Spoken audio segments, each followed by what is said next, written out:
पाहिलत मुनिवर, ह्यांच्या आणि बानूच्या विवाहानंतरच्या गोंधळात काय रंग उधळले गेले आहेत। देवी, तो भंडारा आहे। माझ्या जखमेवर मीठ चोळतायत सगळे।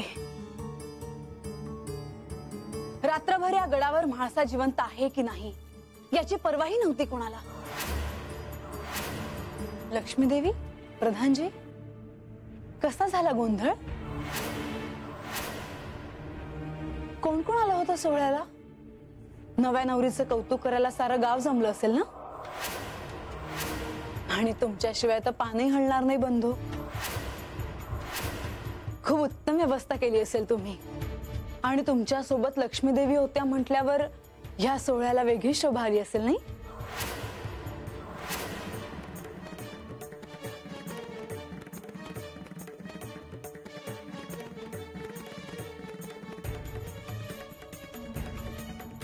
म्हाळसा, तुम्हाला राग येणं स्वाभाविक आहे, परंतु आम्ही तिथे जाणं आवश्यक होतं। नाही लक्ष्मी देवी, मला तुमचा राग अजिबात आलेला नाही। प्रत्यक्ष पतीनेच माझा अपमान केल्यावर मी दुसऱ्या कोणाला काय बोलणार? माझ्या संसाराची राखरांगोळी झाली आहे, मग मी दुसऱ्या कोणाला कसा दोष देऊ? पण रात्रीच्या एका प्रहरी असं वाटलं की देवी तुमच्याकडे यावं आणि मनातलं सगळं बोलून दाखवावं।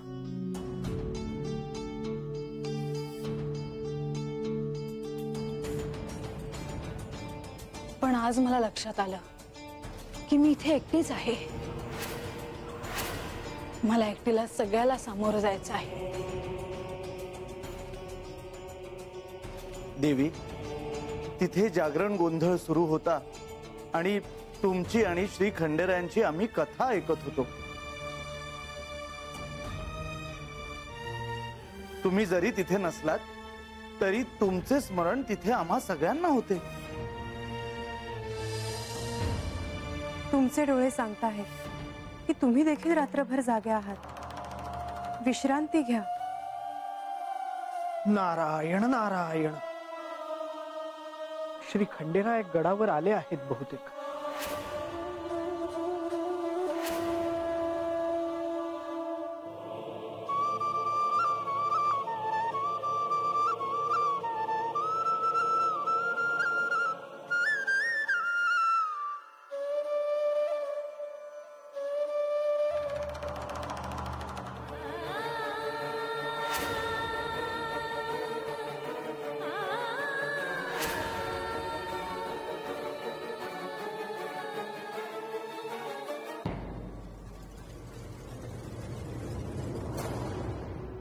तुम्ही कसे काय आलात गडावर, आणि तेही सकाळी सकाळी? म्हाळसा, मी तुमची वाटही पाहत नव्हते आणि मी तुम्हाला कुठला संदेशही पाठवला नाही। खरं तर विश्रांती घ्यायला हवी होती तुम्ही, कारण आज राज्यसभा आहे आणि ती सगळी कामं मीच करेन। 12 वर्ष मीच करत आली आहे।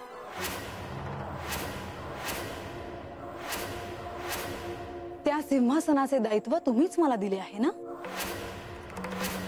मीही त्याच दायित्वासाठी आलो आहे। माझ्या भक्तांसाठी, माझ्या प्रजेसाठी सर्व गोष्टी बाजूला सारून मी सदैव तत्पर असतो हे सांगण्याची मला आवश्यकता नाही। नारायण नारायण। देवा, आता आपण मला आज्ञा द्यावी।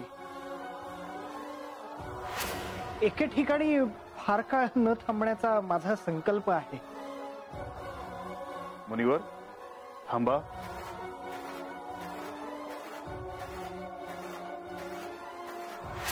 क्षमा असावी देवा, मी पुन्हा येईन। नारायण।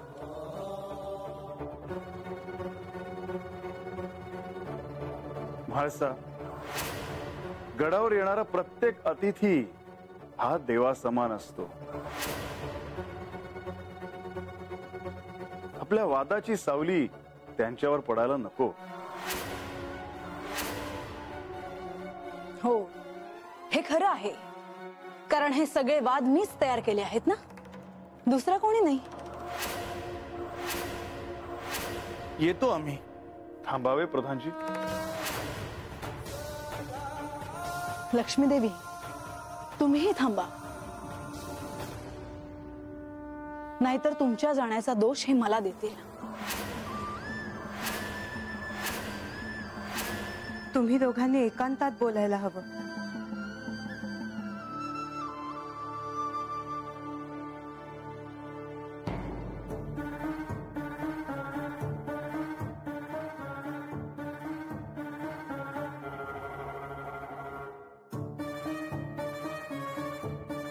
म्हाळसा,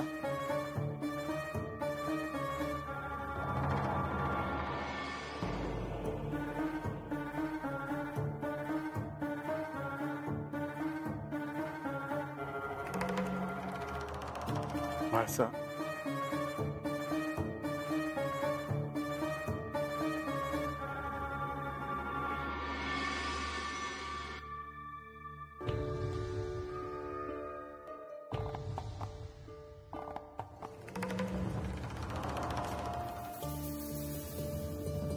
ह्या जेजुरी गडावर मी देखील लग्न करून आले, पण माझ्या मनात ही शंका कधी आली नाही की हा दिवस मला पाहावा लागेल. माझ्याच देखत माझ्या पतीने माझ्या समोर सवत उभी केली आहे. तुम्हाला असे वाटेल की मी तीच गोष्ट सांगते, पण प्रत्येक वेळी माझे दुःख आणखी आणखी अस्वस्थ करते मला.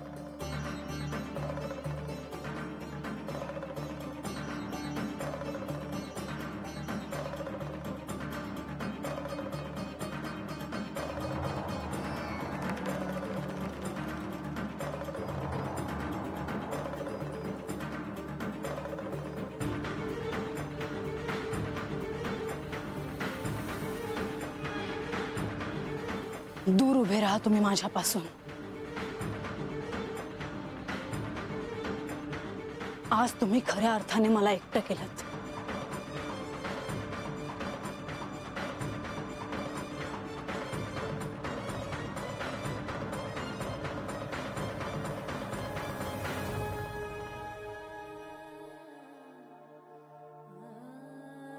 म्हाळसा, तुझे दुःख, तुझी व्यथा पाहताना किती अवघड जातंय मला, ह्याची तुला कल्पना नाहीये. हो ना, मग का घेऊन आलात तुम्ही तिला? काय कमी होतं आपल्या संसारात? आता हे सारं जग माझ्याकडे बघून खदा खदा हसत आहे आणि तुम्ही केवळ पाहत बसा. ज्या म्हाळसेने आपला अभिमान नेहमी दागिन्यांसारखा मिरवला, तोच मान तुम्ही धुळीत मिळवलात.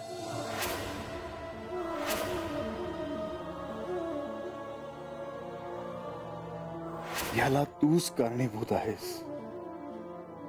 मला माहित होतं की तुला हे सहन होणार नाही.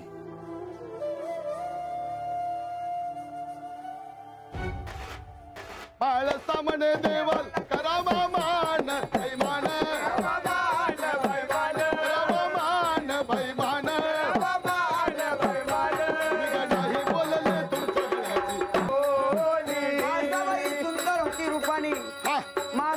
स्वरूपाचं वर्णन ती स्कुटी देवाला करता आलं नाही. कसं आवडलं बरं? मासाबाई स्वरूपाने आहे कशी? कशी? सुंदर मुख साजरे कुंडले मनोहार्य गोमटी, नागर नाग खोपा केशर कस्तुरी मळवटी. मासाबाई ही सुंदर असल्यामुळे तिला, म्हाळसाबाईचा पती असल्यामुळे देवाला म्हाळसा कांता असं म्हटलेलं आहे.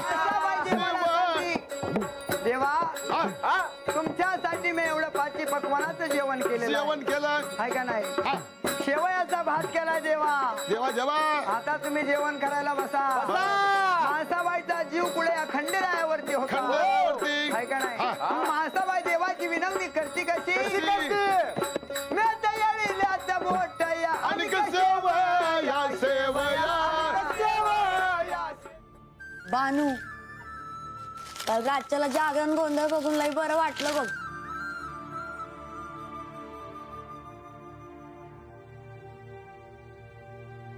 भानू काय म्हणतीय म्या?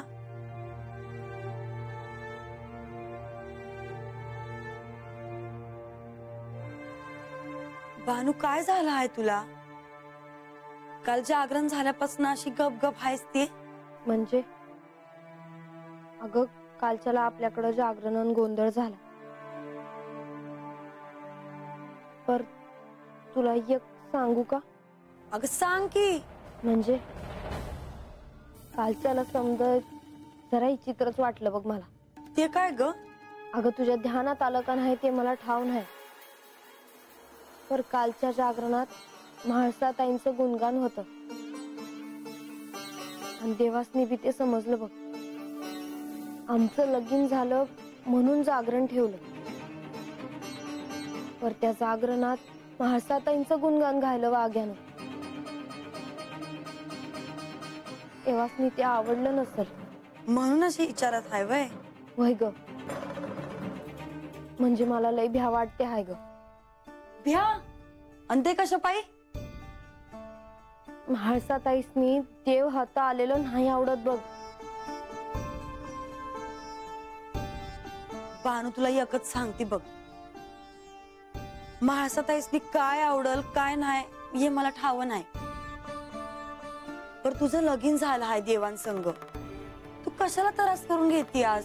म्हणजे अगं काय बोलतेस? माझ्या पायी देवासनी त्रास होतो हाय हे मला कसं बघवल? मग आता काय करायचं म्हणती आज? आता ते मी कसं सांगणार? मलाच कळना झालंय काय करावं ते. तेच म्हणती आम्ही. तू चांगल्या मनानं म्हाळसाताईसनी भेटून समत सवडीनं सांगायचं म्हणलं तरी त्या भेटणार आहेत वय तुला? पण म्हणून मी काय बी करायचं नाही वय? म्हणजे देवासनी जो त्रास होतो हाय ते बघत बसायचा म्या? नाही म्हणजे मला नाही जमायचं हे. मला ह्याचा विचार करायला हवा का देवासनी त्रास कसा कमी होईल. पण म्हाळसाताईंचा विचार मनात आला का काय बी सुधरत नाही ग मला.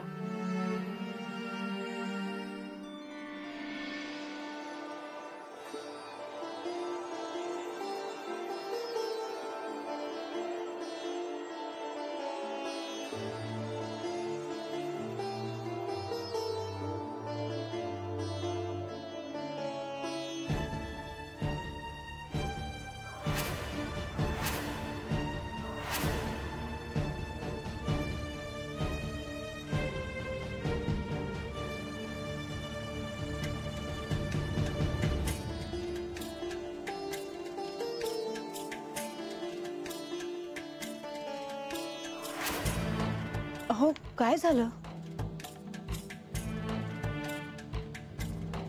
काही नाही. मग तुम्ही असे अस्वस्थ का झालात? तुम्ही अचानक का थांबलात? माझा काही नाही, पण आपण आज राजसभेत नको जायला. राज्यसभेत जायला नको? पण का? म्हाळसा, आज तुझे आई आणि वडील राजसभेत येणार आहे. माझा दुसरा विवाह झाला आहे ही वार्ता त्यांना कळली असणार, आणि म्हणून ह्या साऱ्या विषयी विचारायलाच ते आले आहेत हे मला स्पष्ट जाणवत आहे. म्हाळसा, आता हे मी तुला कसं सांगू? तुम्ही काहीच का बोलत नाही? आणि राज्यसभेत न जाण्यासारखं काही घडलंय का?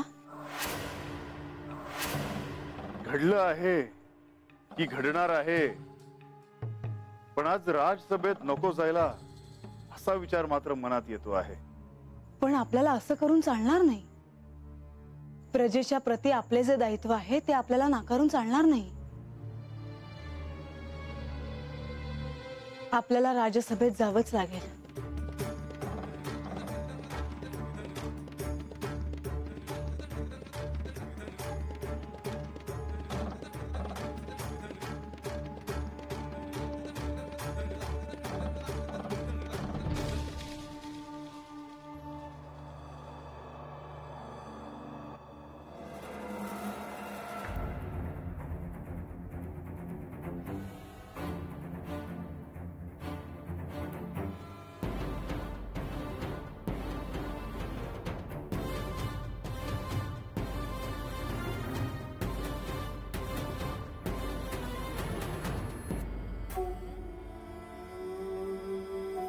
मायानंदा, आत्ता कुठे अर्धा गड चढून आलो होतो आपण. अजून बरेच अंतर चालायचे आहे. अहो, हे सारं ठाऊक नाहीये का मला? गेल्या 12 वर्षात मी या गडावर आले नसले तरी इथे काय काय घडत आहे सारं ठाऊक आहे मला. 12 वर्ष झाली असली तरी अजून सारे काही तसेच आहे. काहीच बदल झालेला नाही. बरंच काही घडून गेलं इतक्या काही वर्षात. तुम्हाला काहीच कसं वाटत नाही हो? इथे माझ्या मुलीचा संसार.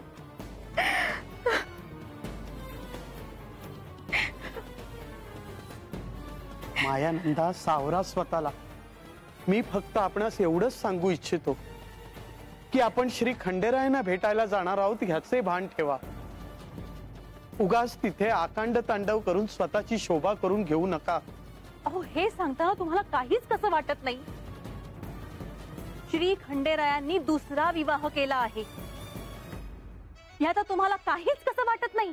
अहो, पण त्यामागे देखील निश्चितच काहीतरी कारण असेल. बाई बाई बाई, आता काय करावं मी हेच कळत नाहीये मला. तुम्हाला काही वाटो किंवा न वाटो, पण या साऱ्याचा जाब विचारल्याशिवाय मी मात्र राहणार नाही. आत्ताच सांगून ठेवते. मायानंदा,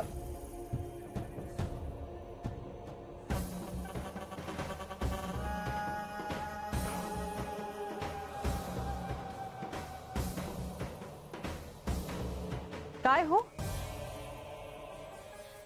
मघाशीच तुम्ही म्हणालात ना की या जेजुरीत काहीच बदललं नाही म्हणून?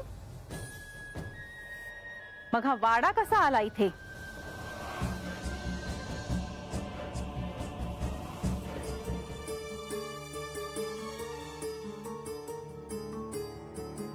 कुणास ठाऊक, पण याआधी हा वाडा इथे पाहिल्याचे मला आठवत नाही. कोणाचा असावा हा वाडा? मायानंदा, मला त्याची कल्पना नाही. पण आपल्याला जर इतकेच कुतूहल असेल तर आपण घटकाभर त्या वाड्यात जाऊन येऊ, म्हणजे आपल्याला पुढचे प्रश्न पडायला नको. नाही, त्याची आवश्यकता नाही. हा वाडा कोणाचा, इथे कसा, हे सारं आपल्या नंतरही पाहता येईल. आधी मला माझ्या मुलीला भेटायचं आहे आणि श्री खंडेरायांना देखील.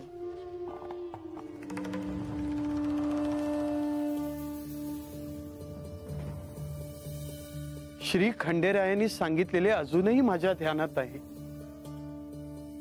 पण यांनी श्री खंडेरायांसमोर जाऊन त्रागा करू नये म्हणजे झाले.